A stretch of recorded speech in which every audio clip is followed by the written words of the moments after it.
وعلیکم السلام ورحمۃ اللہ، بسم اللہ والصلاۃ والسلام علی رسول اللہ۔ سوال آ گیا جی، قرآن مجید کی تلاوت کے دوران سر پہ دوپٹہ رکھنے کی شرعی حیثیت کیا ہے؟ گزارش یہ ہے کہ کچھ چیزیں ایسی ہوتی ہیں جن کا تعلق شریعت سے زیادہ ہمارے معاشرتی عرف کے ساتھ ہوتا ہے۔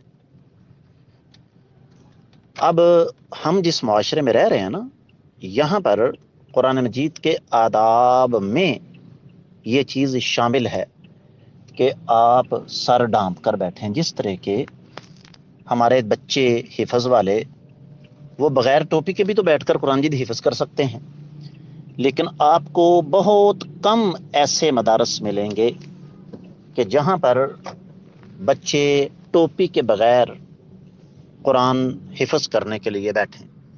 تو اس لیے اس پر بدعت کا اطلاق تو نہیں ہو سکتا، لیکن بہرحال یہ آداب میں شامل ہے، شرعی طور پر کوئی مسئلہ نہیں۔